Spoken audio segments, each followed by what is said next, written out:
Olá, meu nome é Sandy Caravias, eu sou nutricionista funcional e sou especializada no tratamento de pacientes autistas. E hoje vim falar para vocês um pouquinho sobre a importância da alimentação para esse paciente.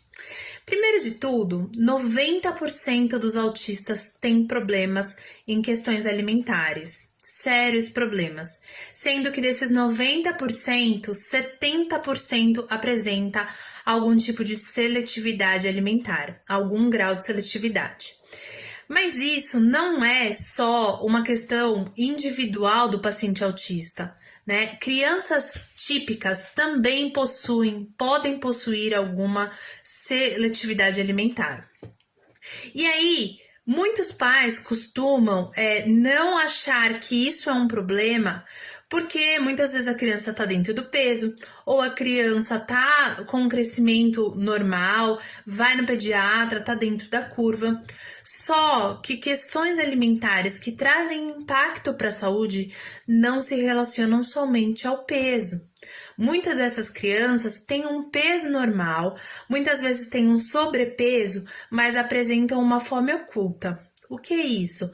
É quando a criança já tem deficiências nutricionais importantes que impactam em diversas funções do seu organismo, trazendo aí tanto a piora do comportamento dessas crianças, como também questões aí fisiológicas, outras questões fisiológicas.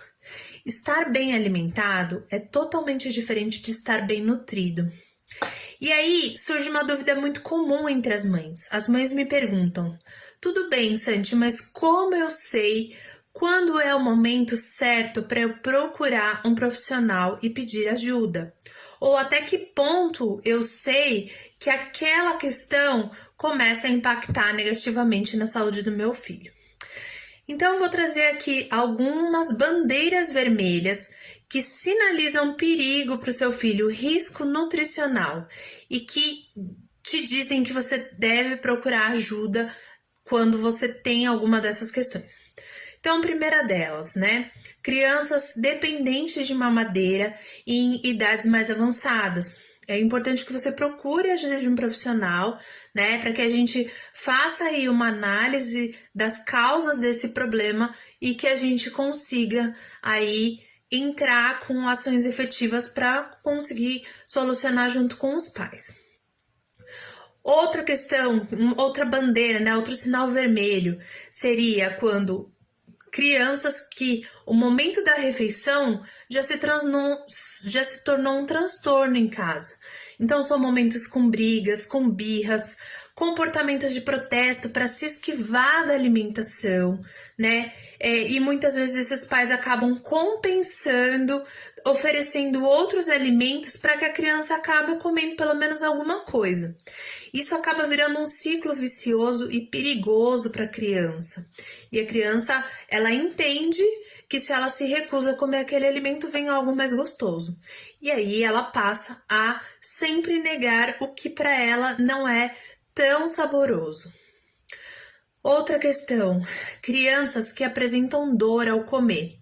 Então, se o seu filho, no momento que ele come, ele empurra o pescoço para frente, ele faz movimentos que demonstram dor, isso é algo preocupante. Possivelmente ele tem alguma questão gastrointestinal que precisa ser investigada e resolvida, tá?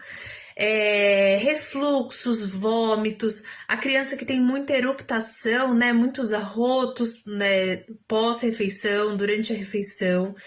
Então, isso precisa ser tratado, porque a questão da dor pode chegar ao ponto da criança realmente se negar a comer. Outra coisa, crianças que possuem tempos prolongados de refeição. Isso é uma prática que eu vejo bastante no meu dia a dia, e que muitas vezes as crianças passam a levar 2 horas comendo, e muitas vezes ou brincando com o alimento, ou tentando se esquivar dos pais, e isso gera um transtorno e é um sinal de alerta, tá? Outra coisa, crianças que se recusam a comer um determinado grupo de alimentos que seja muito importante. Então, por exemplo, existem crianças que não comem nada de frutas, nada de verduras, nada de legumes, e essas recusas, elas acabam trazendo deficiências nutricionais que pioram ainda mais a palatabilidade e a seletividade. Então, eu recebo crianças muitas vezes que comem 4 tipos de alimentos e é aquilo. E essa criança está extremamente deficiente em termos de nutrientes, atrapalhando o desenvolvimento, atrapalhando o cognitivo, atrapalhando uma série de questões. E por último, queria falar para vocês um pouquinho sobre crianças que apresentam diarreia ou crianças que apresentam obstipação ou qualquer outro tipo de alteração gastrointestinal, excesso de flatulências, né? Essas questões, elas precisam ser investigadas e tratadas, né? É importante a gente lembrar que o paciente autista, o centro do tratamento sempre vai ser o intestino. Essas crianças possuem grandes questões intestinais e a gente sabe hoje da ligação intestino-cérebro. Então, o intestino, ele realmente impacta no comportamento das crianças, tá? Bom, essas são algumas das bandeiras vermelhas, mas você não precisa esperar chegar no ponto para procurar. Se o seu filho é autista, tenha em mente que a alimentação precisa ser um pilar, um dos principais pilares do tratamento, porque através da alimentação nós conseguimos diminuir crises de ansiedade, birras, irritação, e dessa maneira a gente consegue evoluir em outras terapias. Então, procure um profissional especializado, procure uma equipe especializada.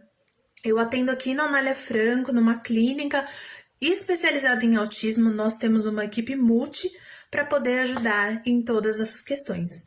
Todas as causas alimentares, elas precisam ser investigadas. A gente precisa entender se é uma causa comportamental ou é uma questão orgânica. E dessa maneira a gente entra com ações efetivas para conseguir reverter essa questão. Não existe resposta pronta. Cada paciente autista é um mundo, precisa ser investigado e olhado com muito cuidado e carinho.